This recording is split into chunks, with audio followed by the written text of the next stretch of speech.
அஸ்ஸலாமு அலைக்கும் வரஹ்மத்துல்லாஹி வபரகாத்துஹு. Welcome to Tamil Islamic remedy.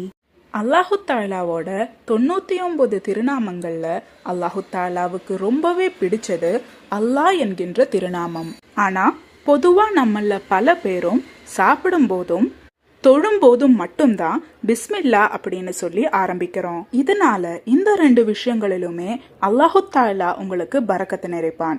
அப்ப யோசிச்சு பாருங்க, இந்த 2 விஷயங்கள்ல மட்டுமே நீங்க பிஸ்மியை ஓதுனீங்கன்னா இந்த 2 விஷயத்துல மட்டும்தான் அல்லாஹு தாலாவோட பரக்கத் இறங்கும். ஆனா அதுக்கு பதிலா ஒரு நாள் நீங்க என்னெல்லாம் செய்யறீங்களோ, என்னெல்லாம் நல்ல விஷயங்கள் செய்யறீங்களோ அந்த நேரத்துல எல்லாம் நீங்க பிஸ்மி சொல்லி ஆரம்பிச்சீங்கன்னா அதுல எல்லாத்துலயுமே அல்லாஹு தாலா அவனோட பரக்கத்தை இறக்குவான். உதாரணத்துக்கு காலையில எந்திரிச்ச உடனே நீங்க வெளியே கிளம்பும் போது, வண்டிய ஸ்டார்ட் பண்ணும் போது, ஒரு பொருளை வாங்கும் போது, ஒரு பொருளை இன்னொருத்தர்கிட்ட கொடுக்கும் போதுன்னு எல்லா விஷயங்களுமே நீங்க பிஸ்மியோட ஆரம்பிங்க. நீங்க பிஸ்மி சொல்லி ஒரு காரியத்தை ஆரம்பிக்கும் போது அல்லாஹு தாலா அதுல பரக்கத்தை இறக்குறான். ஏன்னா நீங்க பிஸ்மியை ஓதும் போது அதுல நீங்க அல்லாஹு தாலாவை முன்னிறுத்துறீங்க. அதனால அல்லாஹு தாலா அந்த காரியத்தை ஏற்றுக்கொள்வான். இதனால ஷைத்தானோட ஷர்ரும் உங்களை தீண்டாது.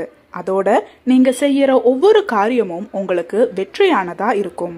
அதே மாதிரி ஆண்கள் வேலை முடிச்சு வீட்டுக்குள்ள வர நேரத்துல பிஸ்மில்லான்னு சொல்லி உள்ள வரணும். அப்படி நீங்க உள்ள வந்தீங்கன்னா ஷைத்தான் தன்னோட இருக்கிறவங்க கிட்ட உங்களுக்கு இங்க தங்கும் இடம் கிடையாதுன்னு சொல்லி வெளியேறிடுவான். அதே மாதிரி நம்ம சாப்பிடும் போது பிஸ்மி சொல்லி ஆரம்பிச்சோம்னா அதுல ஷைத்தான் கை வைக்க மாட்டான்.